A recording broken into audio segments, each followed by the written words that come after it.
एक समय की बात है, नैशिरण्य तीर्थ में शौनिकादि 88,000 ऋषियों ने श्री सूत जी से पूछा, है प्रभु, इस कलयुग में वेद विद्या रहित मनुष्यों को प्रभु भक्ति किस प्रकार मिल सकती है तथा उनका उद्धार कैसे होगा।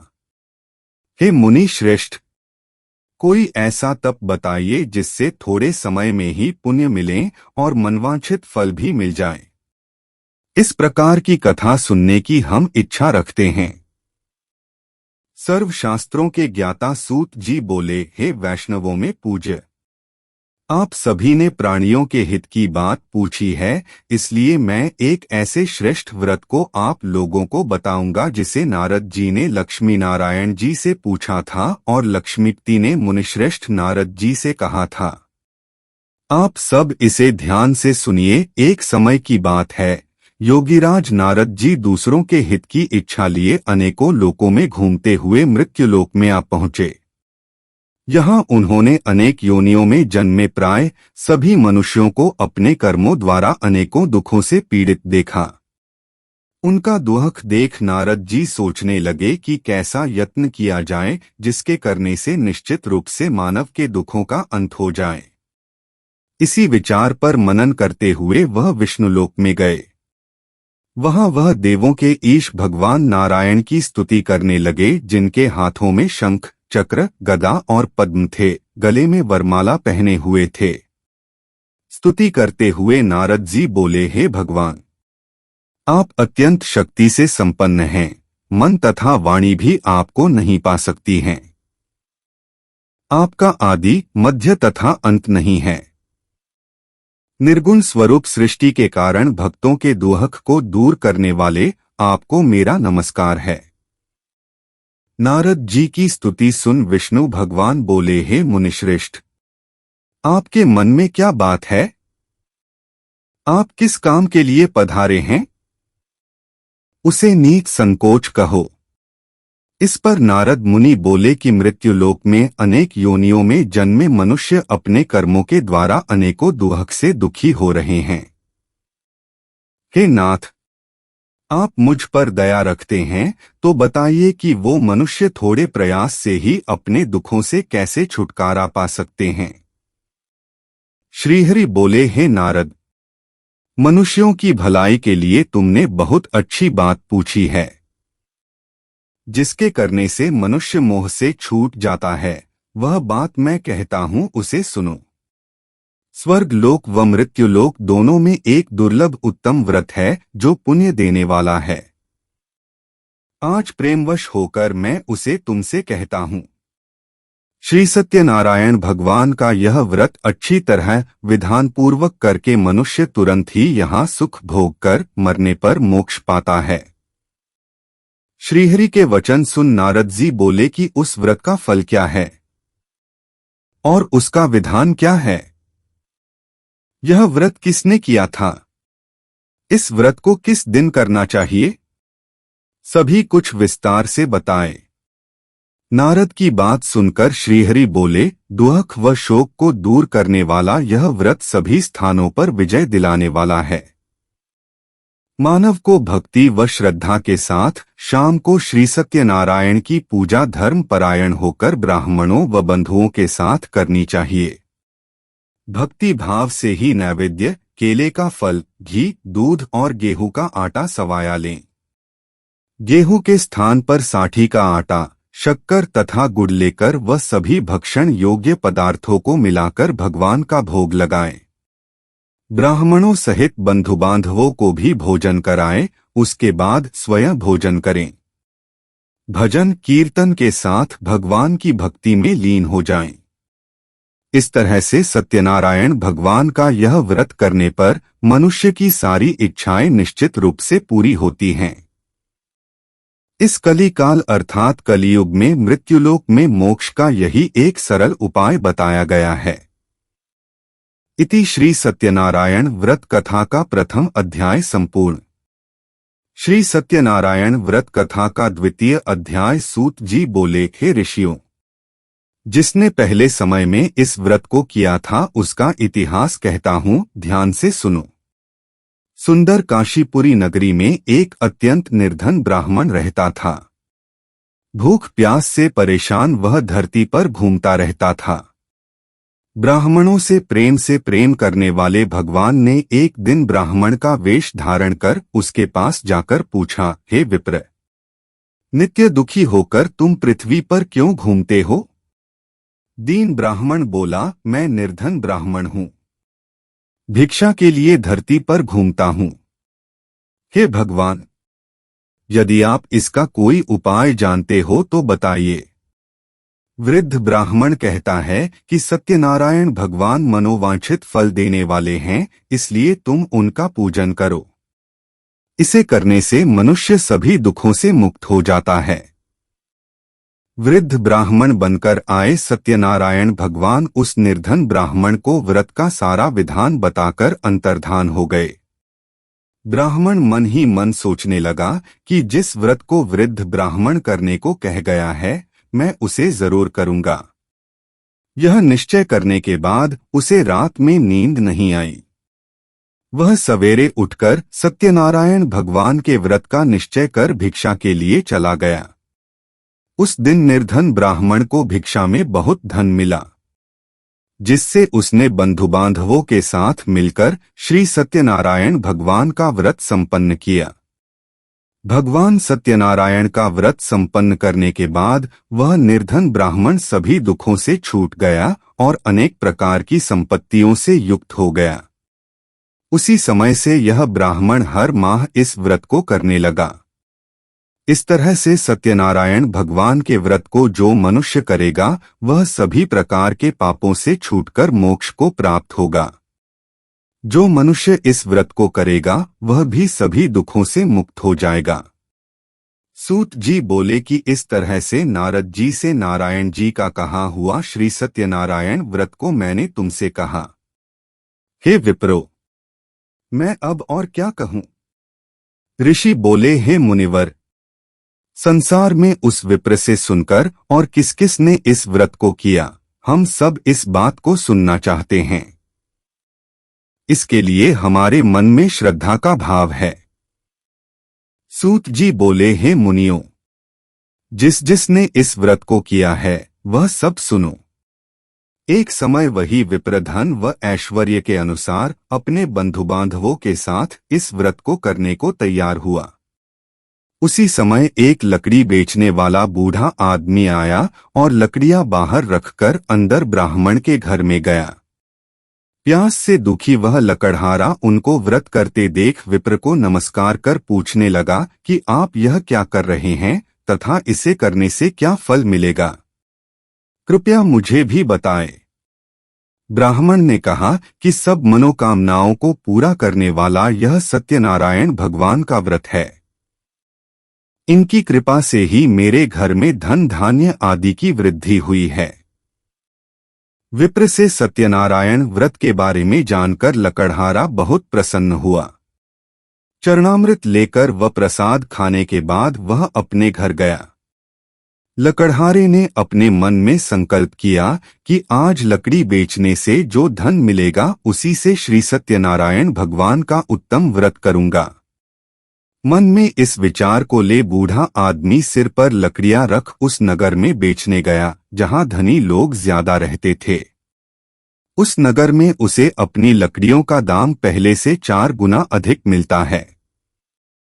बूढ़ा प्रसन्नता के साथ दाम लेकर केले, शक्कर, घी, दूध, दही और गेहूं का आटा ले और सत्यनारायण भगवान के व्रत की अन्य सामग्रियां लेकर अपने घर गया। वहां उसने अपने बंधु बांधवों को बुलाकर विधि विधान से सत्यनारायण भगवान का पूजन और व्रत किया। इस व्रत के प्रभाव से वह बूढ़ा लकड़हारा धन पुत्र आदि से युक्त होकर संसार के समस्त सुख भोग अंतकाल में बैकुंठ धाम चला गया। इति श्री सत्यनारायण व्रत कथा का 2वां अध्याय संपूर्ण। श्री सत्यनारायण व्रत कथा का 3 सूत जी बोले, हे श्रेष्ठ मुनियों, अब आगे की कथा कहता हूँ। पहले समय में उल्कामुख नाम का एक बुद्धिमान राजा था। वह सत्यवक्ता और जितेंद्रिय था। प्रतिदिन देव स्थानों पर जाता और निर्धनों को धन देकर उनके कष्ट दूर करता था। उसकी पत्नी कमल के समान मुख वाली तथा सती साध्वी थी। भद्रशिला नदी के तट पर उन दोनों ने श्री सत्यनारायण भगवान का व्रत किया। उसी समय साधु नाम का एक वैश्य आया। उसके पास व्यापार करने के लिए बहुत सा धन भी था। राजा को व्रत करते देखकर वह विनय के साथ पूछने लगा, हे राजन, भक्तिभाव से पूर्ण होकर आप यह क्या कर रहे हैं? मैं सुनने की इच्छा रखता हूं तो आप मुझे बताएं। राजा बोला, हे साधु, अपने बंधु बांधवों के साथ पुत्रादि की प्राप्ति के लिए एक महाशक्तिमान श्री सत्यनारायण भगवान का व्रत व पूजन कर रहा हूं। राजा के वचन सुन साधु आदर से बोला, हे राजन, मुझे इस व्रत का सारा विधान कहिए। आपके कथनानुसार मैं भी इस व्रत को करूंगा। मेरी भी संतान नहीं है और इस व्रत को करने से निश्चित रूप से मुझे संतान की प्राप्ति होगी। राजा से व्रत का सारा विधान सुन व्यापार से निवृत्त हो वह अपने घर गया। साधु वैश्य ने अपनी पत्नी को संतान देने वाले इस व्रत का वर्णन कह सुनाया और कहा कि जब मेरी संतान होगी तब मैं इस व्रत को करूंगा। साधु ने इस तरह के वचन अपनी पत्नी लीलावती से कहे। एक दिन लीलावती पति के साथ आनंदित हो सांसारिक धर्म में प्रवृत्त होकर सत्यनारायण भगवान की कृपा से गर्भवती हो गई। 10वें महीने में उसके गर्भ से एक सुंदर कन्या ने जन्म लिया।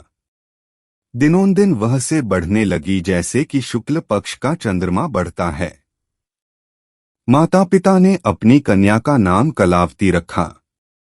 एक दिन लीलावती ने मीठे शब्दों में अपने पति को याद दिलाया कि आपने सत्यनारायण भगवान के जिस व्रत को करने का संकल्प किया था उसे करने का समय आ गया है। आप इस व्रत को करिए। साधु बोला कि हे प्रिय, इस व्रत को मैं उसके विवाह पर करूंगा। इस प्रकार अपनी पत्नी को आश्वासन देकर वह नगर को चला गया। कलावती पिता के घर में रह वृद्धि को प्राप्त हो गई। साधु ने एक बार नगर में अपनी कन्या को सखियों के साथ देखा तो तुरंत ही दूत को बुलाया और कहा कि मेरी कन्या के योग्य वर देख कर आओ। साधु की बात सुनकर दूत कंचन नगर में पहुंचा और वहां देखभाल कर लड़की के सुयोग्य वाणिक पुत्र को ले आया। सुयोग्य लड़के को देख साधु ने बंधु बांधवों को बुलाकर अपनी पुत्री का विवाह कर दिया। लेकिन दुर्भाग्य की बात ये कि साधु ने अभी भी श्री सत्यनारायण भगवान का व्रत नहीं किया। इस पर श्री भगवान क्रोधित हो गए और श्राप दिया कि साधु को अत्यधिक दुख मिले। अपने कार्य में कुशल साधु बनिया जमाई को लेकर समुद्र के पास स्थित होकर रत्नासारपुर नगर में गया। वहां जाकर दामाद ससुर दोनों मिलकर चंद्रकेतु राजा के नगर में व्यापार करने लगे। एक दिन भगवान सत्यनारायण की माया से एक चोर राजा का धन चुराकर भाग रहा था। उसने राजा के सिपाहियों को अपना पीछा करते देख चुराया हुआ धन वहां रख दिया जहां साधु अपने जमाई के साथ ठहरा हुआ था। राजा के सिपाहियों ने साधु वैश्य के पास राजा का धन पड़ा देखा तो वह ससुर जमाई दोनों को बांधकर प्रसन्नता से राजा के पास ले गए और कहा कि उन दोनों चोरों हम पकड़ लाए हैं, आप आगे की कार्यवाही की आज्ञा दें।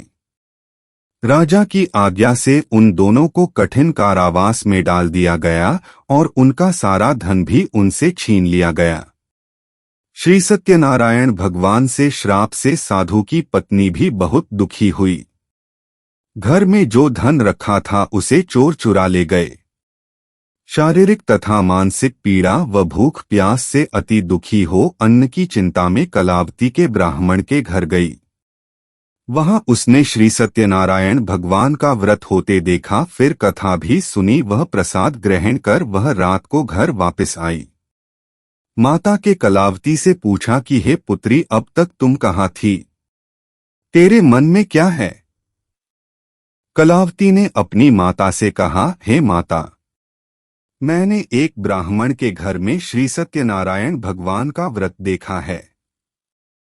कन्या के वचन सुन लीलावती भगवान के पूजन की तैयारी करने लगी।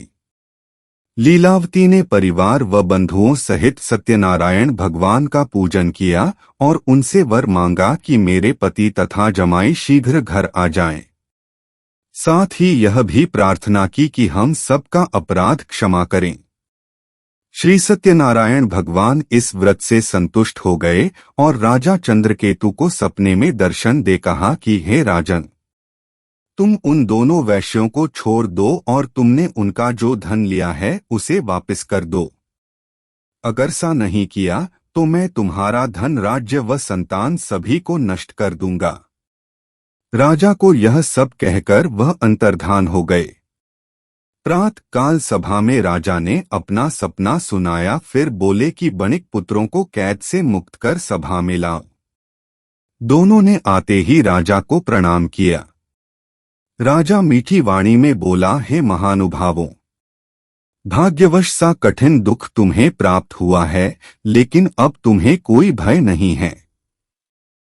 सा कह राजा ने उन दोनों को नए वस्त्राभूषण भी पहनाए और जितना धन उनका लिया था उससे दुगुना धन वापस कर दिया। दोनों वैश्य अपने घर को चल दिए। इति श्री सत्यनारायण व्रत कथा का 3 अध्याय संपूर्ण।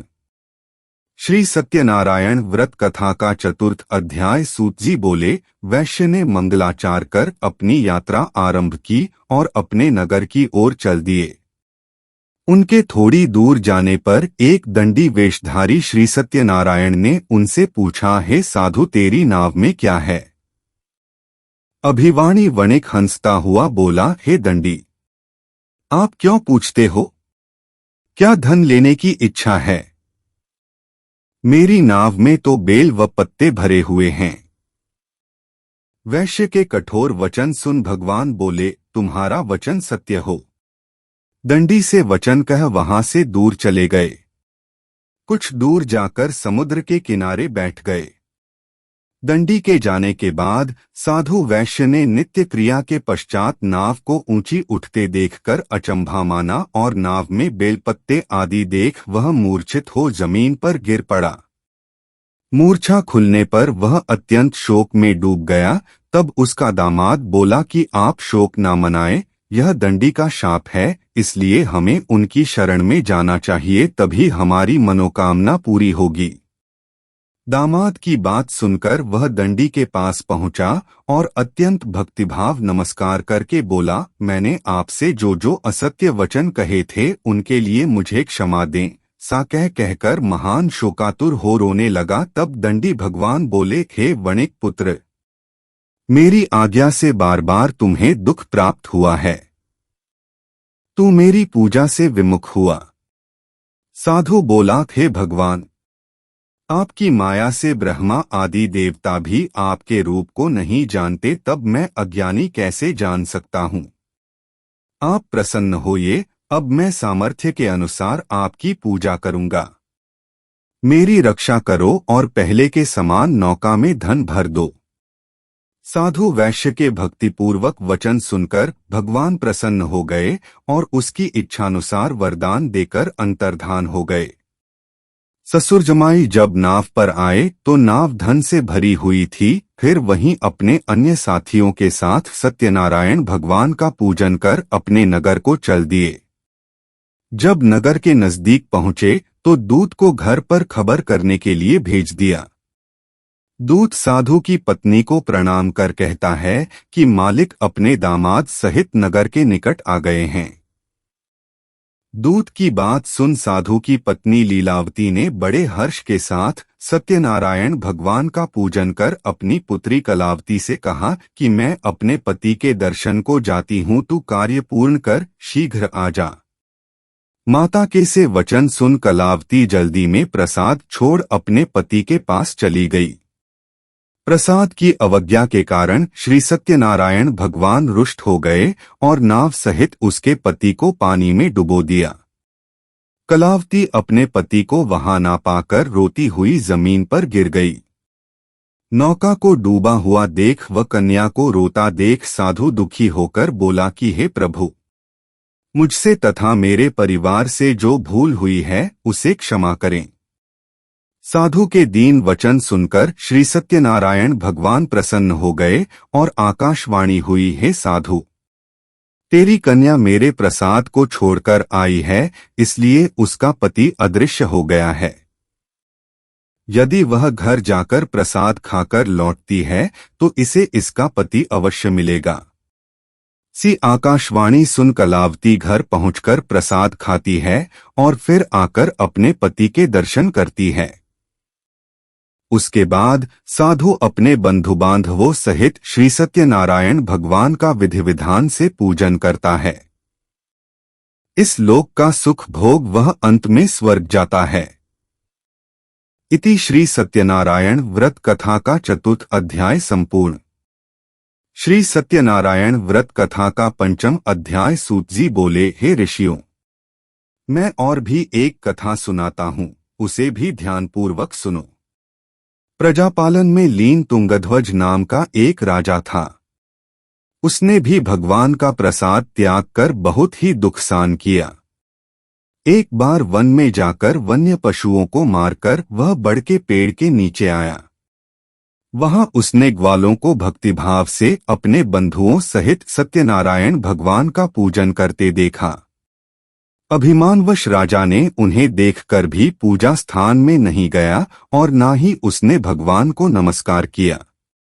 ग्वालों ने राजा को प्रसाद दिया, लेकिन उसने वह प्रसाद नहीं खाया और प्रसाद को वहीं छोड़ वह अपने नगर को चला गया।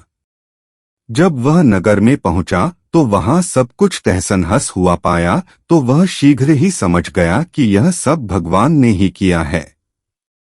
वह दोबारा ग्वालों के पास पहुंचा और विधि पूर्वक पूजा करके प्रसाद खाया तो श्री सत्यनारायण भगवान की कृपा से सब कुछ पहले जैसा हो गया। दीर्घकाल तक सुख भोगने के बाद मरणोपरांत उसे स्वर्गलोक की प्राप्ति हुई। जो मनुष्य परम दुर्लभ इस व्रत को करेगा तो भगवान सत्यनारायण की अनुकंपा से उसे धन धान्य की प्राप्ति होगी। निर्धन धनी हो जाता है और भयमुक्त हो जीवन जीता है। संतानहीन मनुष्य को संतान सुख मिलता है और सारे मनोरथ पूर्ण होने पर मानव अंतकाल में बैकुंठ धाम को जाता है। सूत जी बोले, जिन्होंने पहले इस व्रत को किया है, अब उनके दूसरे जन्म की कथा कहता हूँ। वृद्ध शतानंद ब्राह्मण ने सुदामा का जन्म लेकर मोक्ष की प्राप्ति की। लकड़हारे ने अगले जन्म में निषाद बनकर मोक्ष प्राप्त किया। उल्कामुख नाम का राजा दशरथ होकर बैकुंठ को गए। साधु नाम के वैश्य ने मोरध्वज बनकर अपने पुत्र को आरे से चीरकर मोक्ष पाया। महाराज तुंगध्वज ने स्वयंभू होकर भगवान में भक्तियुक्त होकर कर मोक्ष पाया। इति श्री सत्यनारायण व्रत कथा का पंचम अध्याय संपूर्ण।